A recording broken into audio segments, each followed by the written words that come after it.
ഇന്ന് ശ്രീകൃഷ്ണ ജയന്തി. ക്ഷേത്രങ്ങളിൽ പ്രത്യേക പൂജകളുണ്ട്. ശോഭായാത്രകളും ഇന്ന് നടക്കും.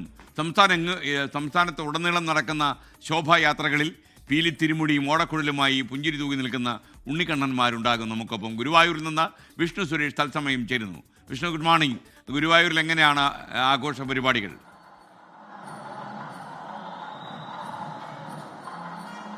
ഗുരുവായൂരിൽ ആഘോഷ പരിപാടികളൊക്കെ തുടങ്ങിക്കഴിഞ്ഞു. അതിൻ്റെ എല്ലാ ഒരുക്കങ്ങളും പൂർത്തിയായി. ഇന്ന് ഞായറാഴ്ച കൂടിയാണ്. അതിൻ്റെ ഒരു എക്സ്ട്രാ തിരക്ക് അനുഭവപ്പെടുന്നുണ്ട്. ഒപ്പം വിവാഹങ്ങളുണ്ട്. ഏകദേശം 200ഓളം വരുന്ന വിവാഹങ്ങളാണ് ഇന്ന് രജിസ്റ്റർ ചെയ്തിരിക്കുന്നത്. പക്ഷേ ഇവിടെ ഗുരുവായൂരിൽ എത്തുന്ന ആളുകൾക്ക്, ഭക്തജനങ്ങൾക്ക് ഒരു തരത്തിലുള്ള തടസ്സവും ഉണ്ടാക്കാതിരിക്കാൻ വേണ്ടിയുള്ള എല്ലാ ക്രമീകരണങ്ങളും ഇവിടുത്തെ ദേവസ്വം ബോർഡ് അംഗങ്ങൾ കൃത്യമായി ഒരുക്കിയിട്ടുണ്ടെന്നാണ് നമുക്ക് ലഭ്യമാകുന്ന വിവരം. ഇത്തവണ തിരക്ക് കുറച്ച് കൂടുതലായിരിക്കുമോ? ഞായറാഴ്ച തിരക്ക് കൂടുതലായിരിക്കും. ഒരുക്കങ്ങളും പൂർത്തിയായിട്ടുണ്ട്. 200ഓളം കല്യാണം തന്നെ ഉണ്ടല്ലോ, തിരക്ക് കൂടുതലായിരിക്കുമല്ലോ. പിന്നെ ഘോഷയാത്രകൾ വരും.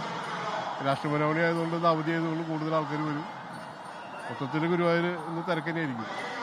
40,000 പേരുടെ സദ്യയാണ് ഇന്ന് ഗുരുവായൂർ ഒരുക്കിയിരിക്കുന്നത്. അതൊരു 50,000-ത്തിലേക്കൊക്കെ എത്തും. കാരണം ഇന്ന് വലിയ തിരക്ക് ഇവർ പ്രതീക്ഷിക്കുന്നുണ്ട്. പക്ഷേ കൃത്യമായ ക്രമീകരണങ്ങളൊക്കെ ഒരുക്കിയിട്ടുണ്ട് എന്നാണ് നമുക്ക് മനസ്സിലാവുന്നത്. വിവാഹത്തിൻ്റെ ഒരു തിരക്കാണ് ഇപ്പോൾ കാണുന്നത്. ഏകദേശം 200ഓളം വരുന്ന വിവാഹം ഇവിടെ നടക്കുന്നുണ്ട്. അതിങ്ങനെ മാറി മാറി ഇങ്ങനെ നടന്ന് പോയിക്കൊണ്ടിരിക്കുകയാണ്. അപ്പോൾ ആ തിരക്ക് കഴിഞ്ഞ ശേഷമായിരിക്കും എവിടെന്നാ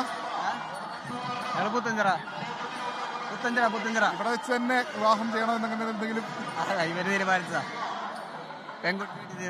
പേരെന്താ? എൻ്റെ ഒരു ശബരീഷ്. ജനനി. Happy married.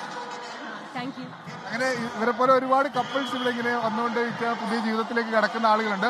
ഉണ്ണിക്കണ്ണന്മാരൊക്കെ ഒരു 12 മണിയോടുകൂടിയായിരിക്കും ക്ഷേത്രത്തിലേക്ക് എത്തുക.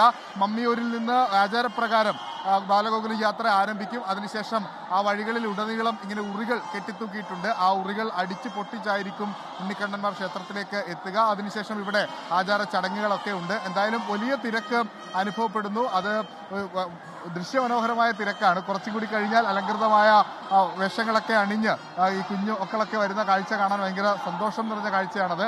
അല്പസമയത്തിനകം തന്നെ കൂടുതൽ തിരക്ക് വർദ്ധിക്കുമെന്നാണ് നമുക്ക് മനസ്സിലാവുന്നത്.